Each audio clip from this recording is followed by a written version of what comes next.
MBG. Itu Bapak Ibu tahu dapur-dapurnya dimiliki oleh siapa? Bukan Felix yang ngomong loh. Berita sudah banyak coba lihat. Yang milikin siapa? Anggota DPR, pejabat-pejabat. Dan mereka bilang, lah kami kan nggak ikut di situ. Tapi duit lu di situ. Itu namanya konflik kepentingan. Di dalam Islam udah jelas. Kalau ada seorang pejabat digaji mengambil selain itu, maka itu adalah sud. Maka itu adalah haram. Hanya di neraka. Nah jadi dari situ aja kita udah jelas tuh kenapa Indonesia kaya tapi rasanya miskin.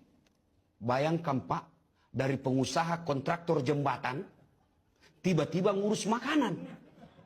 Ini salah memang ini Pak. Karena Nabi bilang, siapa yang diberikan pekerjaan tidak sesuai dengan keahlinya, tunggulah kehancurannya. Maka prinsipnya, selama MBG ini dinilai sebagai proyek, maka tidak akan berhenti masalah. Tugas negara itu bukan ngasih makan anak.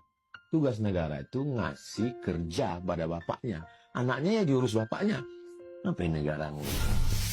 Padahal ulama dari kemarin-kemarin udah ngingetin. Tapi nggak digubris ya.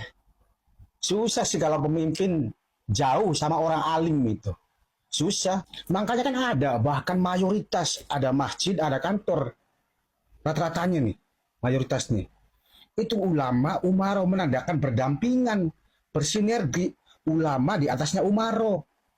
Jadi sebagai pemimpin, ya tabayun, minta saran kepada ulama. Jangan songong, kunyuk. Al ulama warasatul anbiya, pewaris nabi. Lu Islam kan? Ikutin. Tapi ulama yang lurus ya. Jangan ulama tambang. Ulama yang lurus, bukan ulama tambang. Ulama yang lurus, bukan ulama tambang. Jilat, bukan ya. Karena rombongannya itu kan ulama tuh, ulama tambang tuh. Ulama jilat. Kezoliman depan mata, biarin aja. Yang penting kenyang. Najis. Ulama tai. Ulama kok nggak menegakkan amar ma'ruf nahi munkar. Nah kalau mau bener-bener membangun negara, datang sebagai pemimpin nih. Datang ke ulama. Minta saran. Ulama ngasih saran itu ya. Melalui istiqoroh. Dan selalu bermusyawarah. Dari ujung ulama ke ini bermusyawarah.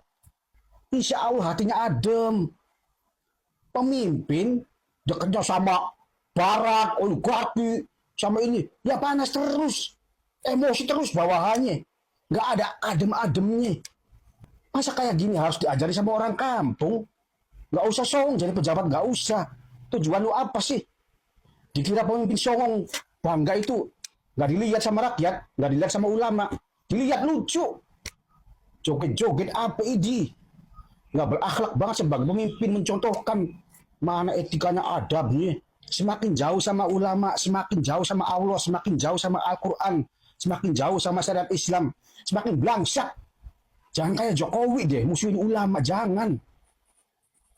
Walau keberlanjutan ya, tapi jangan semuanya dilanjutin, jangan.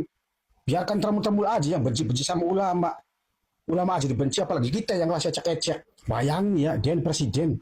Seandainya besok lu tidur terus bangun mati. Gimana coba? Sudah berbuat apa? Hisabnya, bayangin coba. Udah, sekarang coba tobat-tobat. Yang lalu biar berlalu udah ketemu ulama. Minta saran, minta petunjuk. Udah. Insya Allah. Sekali makmur, subur makmur. Percaya nggak sama ulama? Kalau nggak percaya, ya udah. Bubar Indonesia. Bubar. Ya modelnya begini. Kalau ada yang ngatain kita, mari kita jogetin saja. Kalau ada yang menjelekkan kita, mari kita jogetin saja. Oke gas, tambah dua, torang gas. Anjay.